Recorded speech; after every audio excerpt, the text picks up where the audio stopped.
সড়ক পরিবহন এবং মহাসড়ক বিভাগ এবং মন্ত্রণালয়ের দায়িত্বে নিয়োজিত মাননীয় মন্ত্রী শেখ রবিউল আলম, আজকের অনুষ্ঠানের বিশেষ অতিথি হিসেবে আমাদের মাঝে উপস্থিত আছেন ঢাকা ৭ আসনের মাননীয় সংসদ সদস্য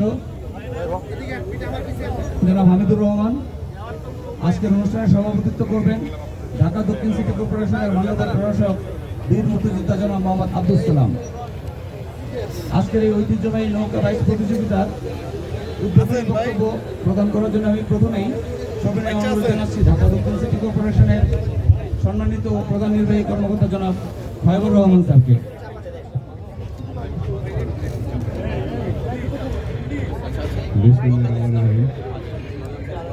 ঢাকা দক্ষিণ সিটি কর্পোরেশন কর্তৃক আয়োজিত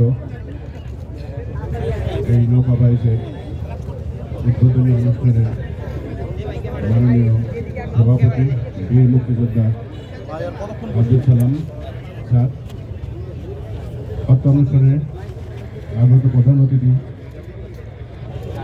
মাননীয় মন্ত্রী সড়ক পরিবহন মহাসড়ক বিভাগ ও নৌ পরিবহন মন্ত্রণালয় শেখ রবিউল আলম স্যার, অত্র অনুষ্ঠানে উপস্থিত আছেন অত্র আসনের এমপি মহোদয় হামিদুর রহমান স্যার এবং অনুষ্ঠানে উপস্থিত আছেন বিভিন্ন প্রতিষ্ঠান থেকে আগত কর্মকর্তাবৃন্দ।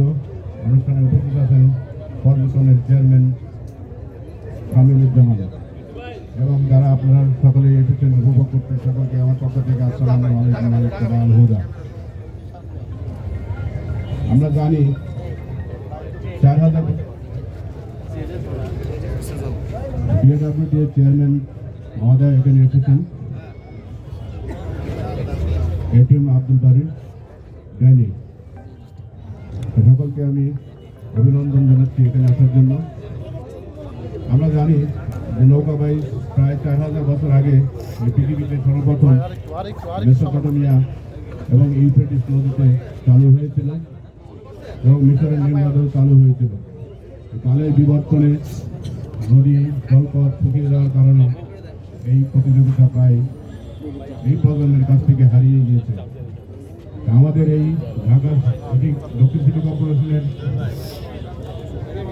দূরদর্শী নেতা বীর মুক্তিযোদ্ধা আব্দুল সালাম স্যার এই প্রজন্মের কাছে এই হারানো গৌরব পুনরুদ্ধার করার জন্যই এই নৌকা বাইচ প্রতিযোগিতার আয়োজন করেছেন। সেজন্য আমরা সকলেই গর্বিত এবং আনন্দিত। আজকের আপনারা আমাদের সাথে এই নৌকা বাইচ অনুধাবন করবেন এবং সুশৃঙ্খলভাবে যে যার কর্তব্যকর্ম পালন করবেন। সংক্ষিপ্ত বক্তব্যের শেষে আমি সকলকে আবার অভিনন্দন জানাচ্ছি এবং ক্যামেরাবৃন্দ এবং সাংবাদিকবৃন্দ, প্রিন্ট মিডিয়া, ইলেকট্রনিক মিডিয়া সকলকে আমি শুভেচ্ছা জানিয়ে সংক্ষিপ্ত বক্তব্য শেষ করছি। খোদা হাফেজ, বাংলাদেশ জিন্দাবাদ।